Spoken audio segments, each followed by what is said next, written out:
Bonjour à toutes et à tous. Aujourd'hui, nous avons le plaisir d'accueillir Madame Florence Calicis qui va nous parler des secrets de famille et de la transmission transgénérationnelle des traumatismes psychiques. Madame Calicis, bonjour. Vous êtes Bonjour Madame psychologue. Bulot. Bonjour.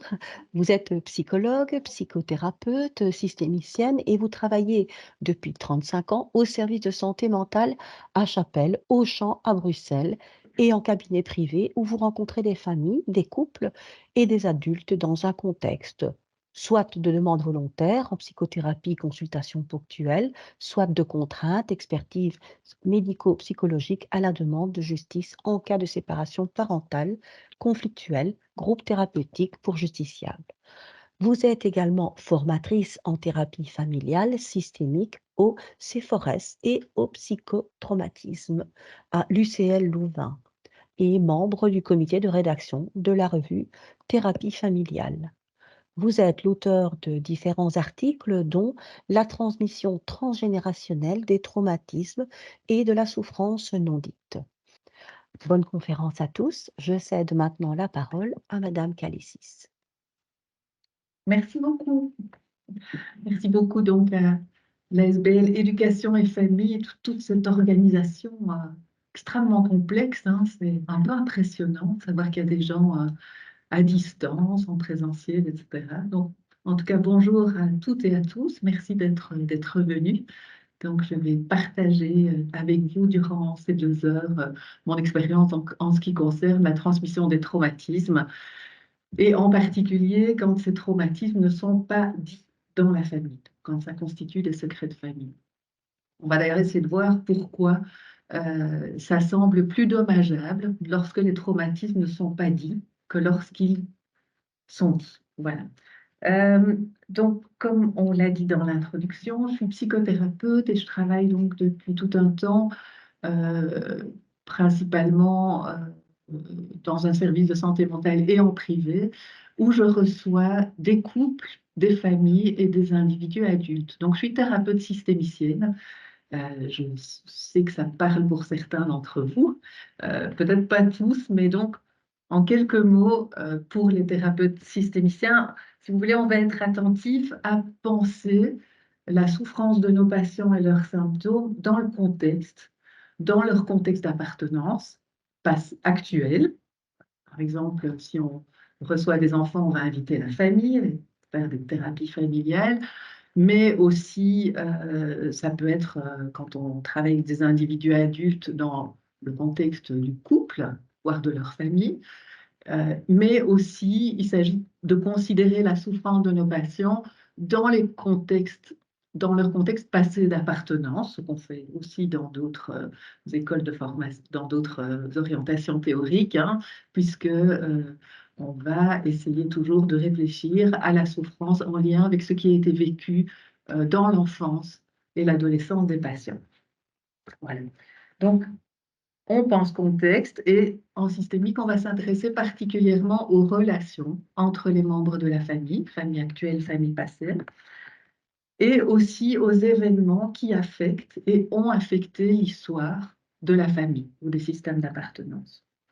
Et alors, les événements qui ont affecté le patient pour lequel on consulte, mais aussi les événements qui ont affecté l'histoire de ses parents, par exemple, hein, puisque on sait qu'on ne réagit pas qu'à ce qui nous arrive à nous, mais on réagit aussi à ce qui arrive aux personnes qui nous sont chères et qui vivent avec nous. On part toujours de l'idée que si on améliore le mode de fonctionnement des systèmes d'appartenance, la personne va aller mieux et la souffrance sera réduite. Et donc, c'est la raison pour laquelle, quand je suis sollicitée, par exemple, pour un enfant, je vais privilégier le travail avec toute la famille. Alors, ça paraît assez évident pour des enfants de se dire, ben oui, on va travailler avec la famille. Par contre, quand on travaille avec des adolescents, c'est un peu plus nuancé. Certains adolescents euh, on porte des symptômes, mais n'ont aucune demande de faire une thérapie. C'est pour ça que la thérapie familiale a été inventée, c'est précisément pour ce genre de situation de jeunes qui viennent à reculons, tirés par leurs parents, parce que ce sont les parents qui portent la demande, les parents qui s'inquiètent et qui veulent que ça aille mieux. Mais vous avez des jeunes qui sont tout à fait capables de porter leurs demandes, hein, et qui voilà, s'engagent dans un travail d'élaboration psychique où ils avancent tout à fait bien. Mais même dans ces situations-là où il y a davantage une indication de thérapie individuelle, pour moi, c'est essentiel de faire un contrat de collaboration avec les parents. D'abord, qui fassent la connaissance du professionnel qui prend en charge leur enfant. Je trouve que c'est pour moi la moindre des choses. Mais aussi, pour moi, c'est essentiel de savoir que je peux compter sur eux si dans le cadre de mon travail, j'ai besoin d'eux pour assouplir des relations, pour parler de certains sujets. Donc, je fais toujours intervenir, même dans les thérapies individuelles d'adolescents, j'invite toujours ponctuellement les parents pour travailler une question, faire connaissance. Donc, j'élargis facilement euh, au système d'appartenance de mes patients. Alors, et ça vaut aussi, même quand je reçois des adultes en thérapie individuelle, et je fais ça de plus en plus, j'ai vraiment à cœur de pouvoir utiliser toutes les ressources du système pour aider la personne qui est en difficulté. Voilà, donc si la famille fait partie du problème, la famille fait aussi partie de la solution. Ça, c'est vraiment l'idée centrale de mon travail.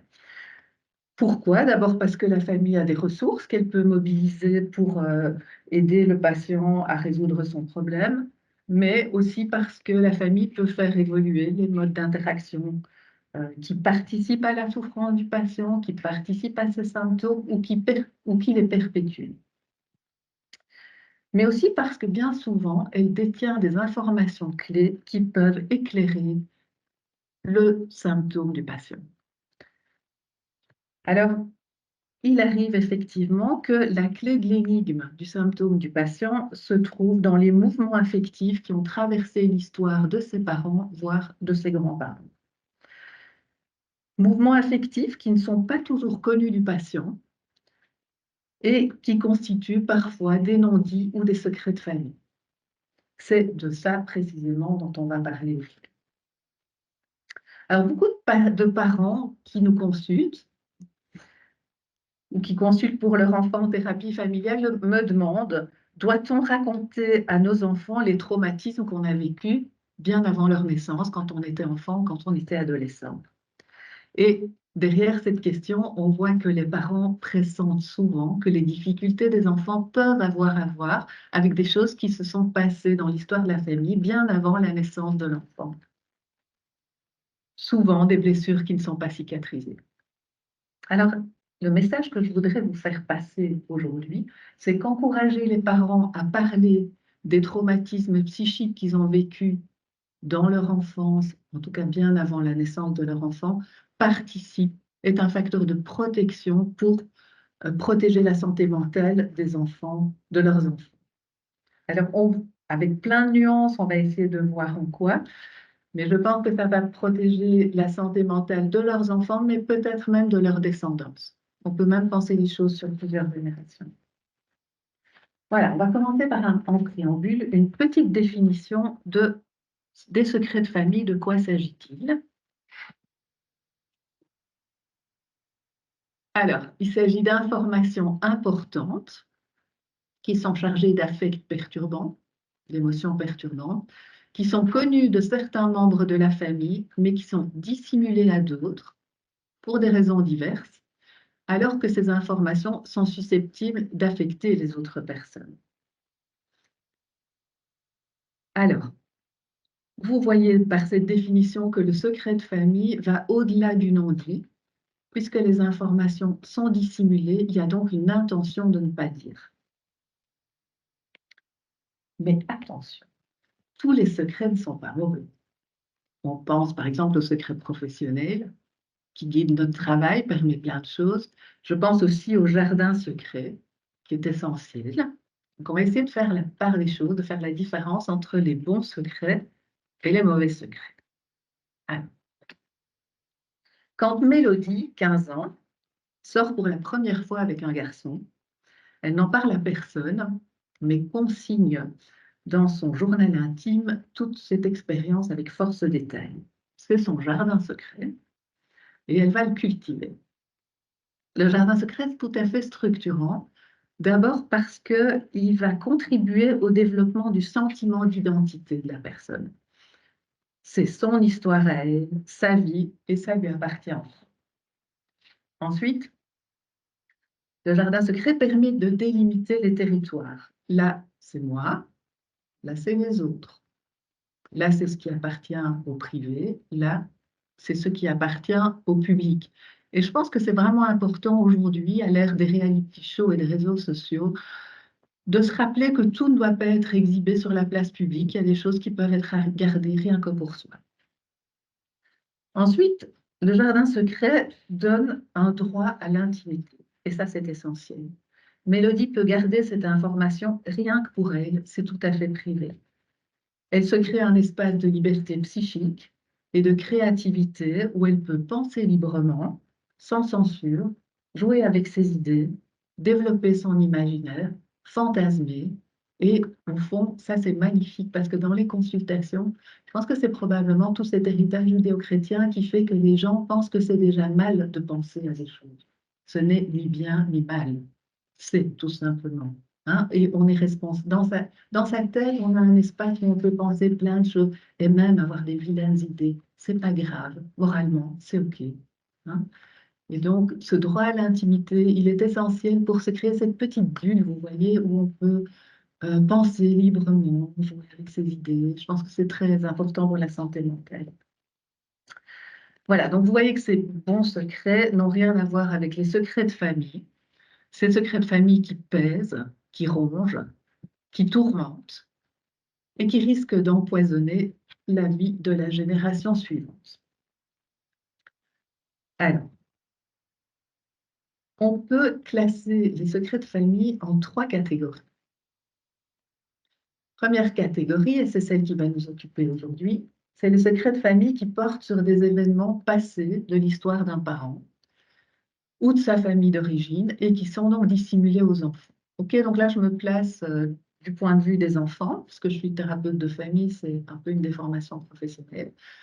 Mais donc, des secrets de famille qui auraient trait à quelque chose qui s'est passé avant la naissance des enfants, dans l'histoire de ses parents, voire de ses grands-parents, de ses arrière-grands-parents. Alors, ça peut être plein de choses. Ça peut être un passé de maltraitance, des agressions sexuelles dans la vie des parents, des grands-parents, des suicides, des tentatives de suicide, un passé ou une addiction actuelle, des questions de genre ou d'orientation sexuelle, des relations extra-conjugales dans l'histoire des parents, des grands-parents, des crimes graves avec ou sans incarcération, de la prostitution, un passé de collaboration. Donc, c'est plein, plein de choses qui ont pu se passer dans l'histoire de la famille. Deuxième catégorie de secrets de famille, c'est les événements actuels qui sont vécus par les parents et dissimulés aux enfants. Là, on est dans l'enceinte de la famille nucléaire. Euh, Plus souvent, on dissimule encore aux enfants, par exemple, qu'un parent est atteint d'une maladie psychiatrique ou qu'il a un problème d'addiction, d'alcoolisme, de toxicomanie, qu'un des parents ait une liaison extra-conjugale, qu'il y ait eu des avortements dans l'histoire de la famille ou des problèmes avec la justice. Hein. Vous connaissez le fameux film Papa est en voyage d'affaires alors qu'en fait, il est incarcéré. Alors, dernière catégorie de secrets de famille. C'est les secrets de famille qui portent sur les origines d'un des enfants, qui est arrivé par exemple dans la famille par adoption ou maintenant par procréation médicalement assistée, ou un enfant qui est le fruit d'une liaison extraconjugale de la mère. Vous voyez. Alors, bien sûr, les secrets évoluent avec le temps. Hein, ce qui était tabou autrefois ne l'est plus forcément aujourd'hui. Je pense qu'avant, le divorce, c'était presque tabou. Vous voyez, l'homosexualité l'était aussi. Aujourd'hui, tout ça, heureusement, a évolué. Mais il y a de nouveaux secrets qui vont émerger avec notamment les procréations médicalement assistées, les grossesses pour autrui. Bien que les comités d'éthique aujourd'hui sont vraiment attentifs à encourager les parents de dire les choses, hein, de ne pas en faire des secrets et de lever, par exemple, l'anonymat en ce qui concerne le don de gamètes ou bien l'identité du parent porteur. Voilà, donc comme je vous le disais, aujourd'hui, on va se limiter à cette première catégorie de secrets donc, qui concerne le passé de la famille avant la naissance de l'enfant. Et voilà, parce que ces choses qui se produisent à une génération peuvent avoir, comme je l'ai déjà dit, des répercussions sur plusieurs générations en aval. Et un thérapeute systémicien que j'aime beaucoup, qui s'appelle Ivan Osormeninoch, dit toujours que nous, en tant que psychothérapeutes, on a une responsabilité par rapport aux générations futures. Et j'aime beaucoup penser cette idée-là, que même quand on reçoit des adultes en individuel, ben, on a une responsabilité par rapport aux générations futures.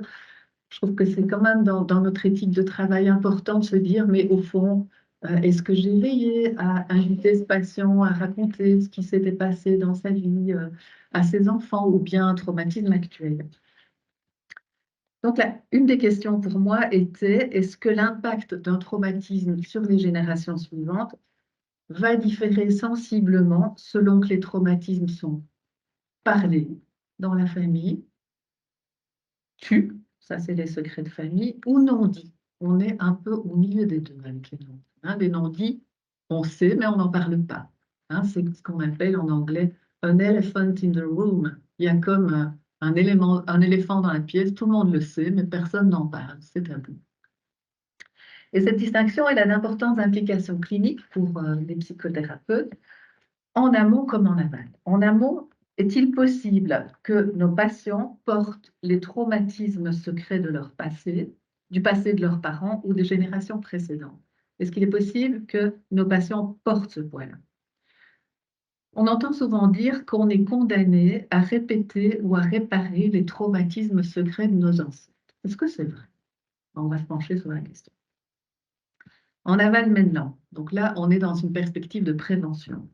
Doit-on encourager nos patients adultes à parler à leurs enfants des événements traumatiques qu'ils ont vécus bien avant leur naissance, ainsi que des événements qui sont arrivés à leurs ascendants? Si oui, quels bénéfices peut-on en tirer?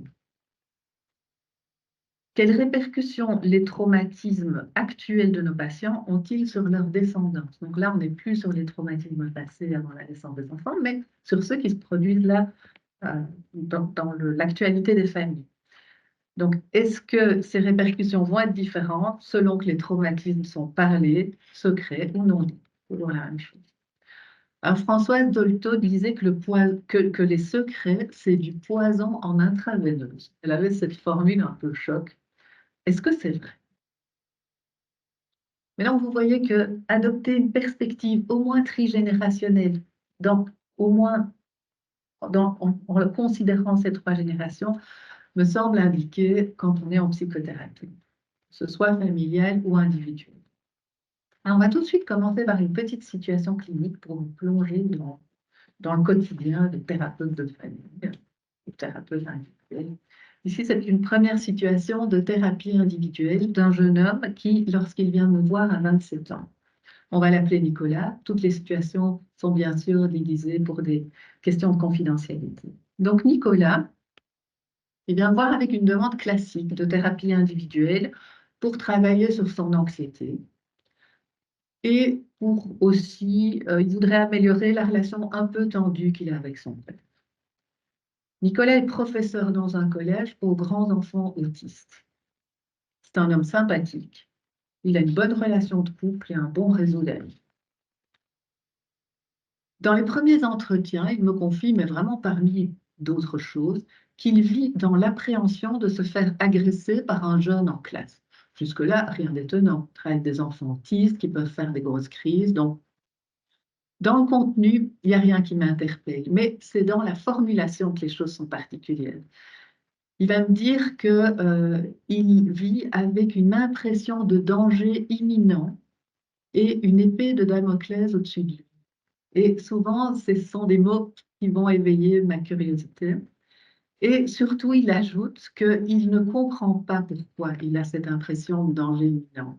Vous voyez, quand il y a comme ça des ressentis, qu'il y a des choses un peu floues, les gens sentent quelque chose, ils ont une anxiété, mais ils n'en localisent pas très bien l'origine. Alors, j'ai mes oreilles qui tapent. Donc, il s'agit plus ici du climat dans lequel il me dit les choses et du choix des mots. L'information en tant que telle, son contexte de travail n'a rien d'étonnant.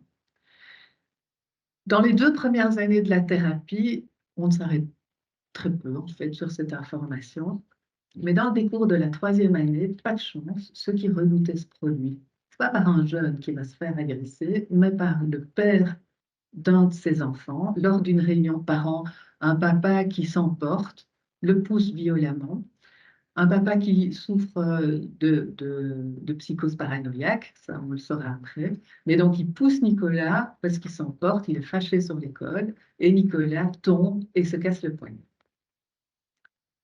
Quand je le retrouve un mois plus tard, Nicolas arrive, il est blême, il est avec son plâtre et visiblement il est en état de choc. Il est dans un état d'anxiété majeure, il sursaute pour un rien, et quand il me raconte l'agression, il pleure. Donc on voit que la charge émotionnelle est encore vive. En fait, il revoit la scène en boucle, il fait des cauchemars récurrents qui mettent en scène le père de ce jeune, le père qui l'a agressé, et en fait, il n'ose plus sortir de chez lui de peur de le croiser. Bref, il coche toutes les cases de ce qu'on appelle un syndrome de stress post-traumatique. Ok. Des intrusions, puisqu'il a des flashbacks, il voit tout le temps la scène en boucle. Il a des cauchemars récurrents qui mettent en scène le faire. Il a ce qu'on appelle des conduites d'évitement, il n'ose plus sortir de chez lui. Il est dans un état d'hypervigilance, toujours aux aguets, il sursaute pour un rien. Et il a aussi le 4e critère, qui est l'activation neurovégétative importante. Vous voyez. Et Nicolas va être en arrêt de travail jusqu'à la fin de l'année scolaire, ce qui est beaucoup. Et en fait, la dégradation de l'état psychologique de Nicolas me surprend chez cet homme que je trouve pourtant plutôt équilibré. Vous voyez, ce n'est pas un patient qui va particulièrement mal, il fonctionne bien, il a une vie professionnelle, une vie affective, amoureuse de bonne qualité. Donc, je suis vraiment surprise par cet impact traumatique. Donc, comment expliquer un tel impact traumatique alors qu'apparemment, rien dans l'histoire de Nicolas ne le laissait présager? Ça veut dire quoi? Ça veut dire que Nicolas n'a pas eu de gros troubles de l'attachement dans sa petite enfance. Il a eu des parents plus ou moins OK, qui s'adaptaient bien à ses besoins. Nicolas n'a pas non plus vécu d'événements traumatiques majeurs, à ce qu'il en sait. Son environnement de vie actuel, il est plutôt de bonne qualité. Et je trouve qu'il a globalement une bonne estime de soi. Donc c'est bizarre, c'est l'impact traumatique. Comme vous le savez, toutes les victimes de trauma, donc quand je dis trauma, je fais référence au choc. Quand je dis traumatisme, je fais référence à l'impact. Okay. Donc toutes les victimes de trauma ne vont pas développer de syndrome de stress post-traumatique. Par exemple, au Bataclan, mais c'est à peu près toujours pareil, on a 20 à 30% des gens qui vont développer un syndrome de stress post-traumatique, les autres s'en sortent sans rien. Okay. Alors ça va dépendre de nombreux facteurs. D'abord, de l'âge de la personne. Hein. La petite enfance et la période in utero sont des périodes particulièrement sensibles où la marque du trauma va être plus forte. Et in utero aussi. Hein. On a aujourd'hui plein d'études qui le montrent. Ça va dépendre aussi du soutien de la personne, de la qualité de son entourage après le choc. Très important. Ça va dépendre de la force du moi, notamment en lien avec les vécus d'expériences précoces, la qualité des attachements de la personne dans la petite enfance. Ça dépend aussi d'antécédents traumatiques antérieurs. Ça dépend bien sûr de la durée et de l'intensité du trauma, de son caractère répétitif ou pas, mais aussi du caractère intentionnel ou accidentel du trauma. Ça, c'est très important. Dans la maltraitance, c'est du traumatisme intentionnel, adressé. Hein. Euh, des attentats, c'est dirigé, mais pas dirigé spécifiquement contre vous. OK? Un tsunami, c'est accidentel, ça n'est pas dirigé contre vous. Hein. Donc, ça va changer la donne. Et donc, un bon pourcentage de personnes vont se relever d'un trauma fort. C'est ce qu'on appelle la résilience.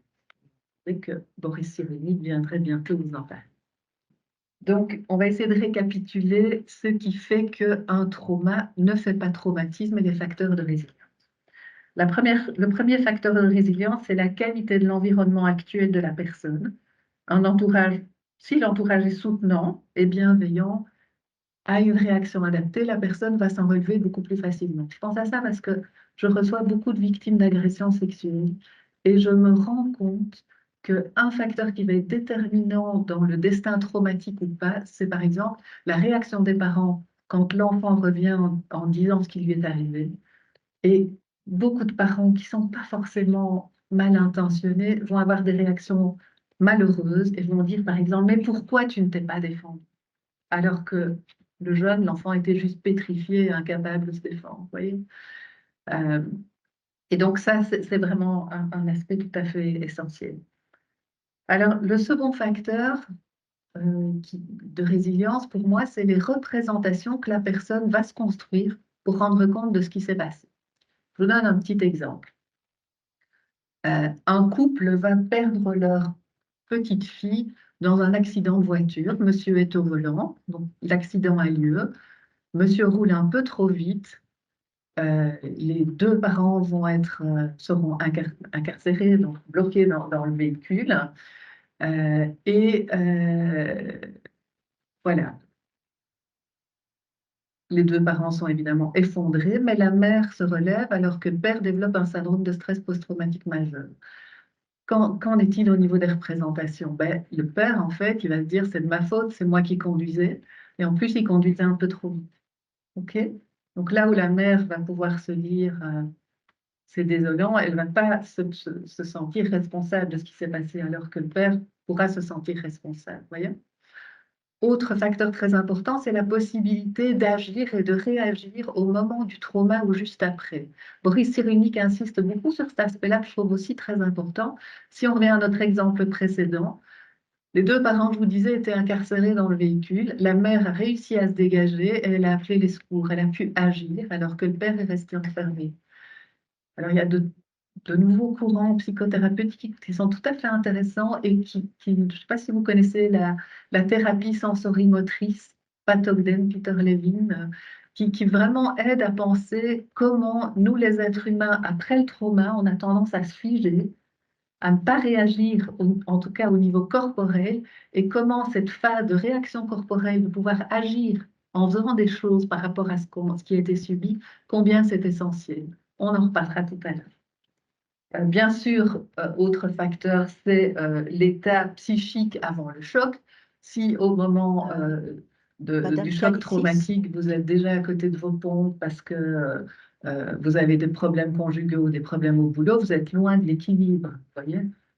Donc, bien sûr que l'impact d'un choc sur une personne qui est loin de l'équilibre va être beaucoup plus fort que pour une personne pour qui tout va globalement bien. Autre facteur de résilience, c'est l'absence d'antécédents traumatiques. Et un autre facteur tout à fait essentiel, c'est la qualité des expériences précoces de la petite enfance, la qualité de l'attachement, parce que cette qualité de l'attachement, elle va déterminer les représentations qu'on a sur est-ce que l'autre est bon, est-ce que l'autre est digne de confiance, est-ce que je suis quelqu'un de bien pour les autres, donc toutes des choses tout à fait essentielles. On sait par exemple que les vétérans du Vietnam avaient beaucoup plus de chances de développer des syndromes de stress post-traumatique au retour de la guerre quand ils avaient été maltraités dans leur enfance. Donc, cette base d'expérience précoce qui vous donne cette sécurité de base pour affronter la vie, c'est évidemment un bagage de résilience essentiel. Mais revenons à Nicolas. Donc, chez lui, pas de trouble d'attachement. Une enfance apparemment classique, un entourage actuel de qualité et pas d'antécédents traumatiques personnels. En tout cas, je dis en apparence. Je dis en apparence parce qu'il est toujours possible qu'un événement de son enfance ou de son adolescence ait été effacé de la conscience. Hein. On va parler, selon les référentiels, de refoulement, de déni, d'amnésie traumatique, de dissociation. Il y a toute une série de termes que je vais utiliser, tantôt les uns, tantôt les autres, vous allez voir. Mais parfois, quand on subit des chocs trop forts, trop intenses, trop effractants, eh bien, le psychisme ne va pas inscrire l'événement dans la mémoire, dans le psychisme. Donc, je disais, soit parce qu'ils sont trop effractants, soit parce que la personne est trop jeune, soit parce qu'ils sont trop forts. Donc, trop douloureux, il y a toute une série de raisons qui font que le psychisme peut ne pas inscrire les choses dans son psychisme, dans sa mémoire, hein. Mais en fait, si le cerveau et si le psychisme n'inscrit pas, c'est parce que ça sert à protéger d'une réalité trop douloureuse, hein. Vous voyez? Donc,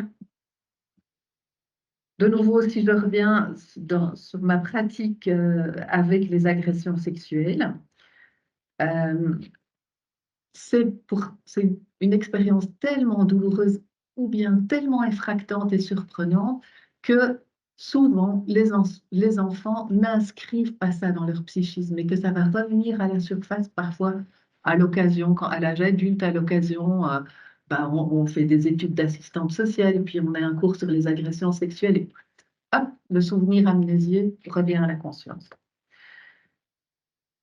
Ce sont bien sûr des stratégies de survie. Alors, vous verrez que je dis tantôt stratégie de survie, tantôt stratégie adaptative, tantôt mécanisme de défense, c'est la même chose. Moi, je préfère les termes qui sont plutôt positifs comme stratégie de survie aux termes mécanisme de défense, mais voyons. Donc, vous pouvez vraiment traduire dans votre épistémologie à vous. Parfois aussi, donc, je disais que Nicolas n'avait apparemment pas n'avait pas le souvenir d'avoir vécu des antécédents traumatiques. Alors on peut se dire, oui, mais peut-être que ces antécédents traumatiques sont refoulés, amnésiés, ok.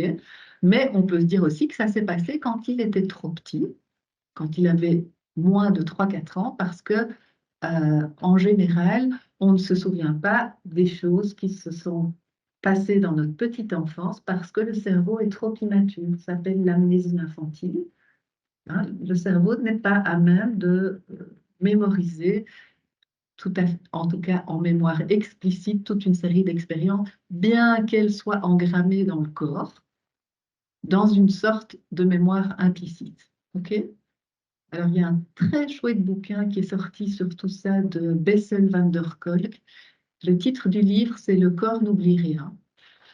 Et il fait référence au fait que même les traumatismes amnésiés, en fait, laissent des traces dans le psychisme, dans une sorte de mémoire non verbale, non narrative, qu'on appelle mémoire implicite ou mémoire préverbale. Mais il arrive que ces souvenirs dont on ne se souvient pas, ces chocs dont on ne se souvient pas, soit parce que c'est avant 3 4 ans, soit parce qu'ils ont été refoulés, vont comme des bombes à retardement, se remanifester à l'occasion d'un événement qui rappelle le traumatisme. Hein, je parlais de, par exemple, une personne qui aurait vécu une agression sexuelle et qui a été refoulée et qui, à l'âge adulte, va se le reprendre en pleine figure quand, dans un auditoire, on parle d'agression sexuelle. Vous voyez. En fait, c'est comme si l'événement actuel va réactiver les émotions qui ont été enquistées lors du premier événement traumatique. Donc, c'était pas impossible qu'il y ait ça pour Nicolas. Mais il y avait une dernière piste, et c'est celle qui va nous occuper aujourd'hui, une dernière piste qui était envisageable, c'est que la clé de l'énigme se trouve non pas dans son histoire à lui, mais dans l'histoire de ses parents ou de ses grands-parents. J'insiste pour dire qu'en tant que thérapeute systémicienne, ma première hypothèse, ça va toujours être de chercher la clé de l'énigme dans l'histoire de la personne et de sa famille actuelle. Et je ne vais pas foncer sur du transgénérationnel. Je ne le fais que si je ne trouve pas d'éléments de compréhension dans l'histoire du patient et de sa famille actuelle.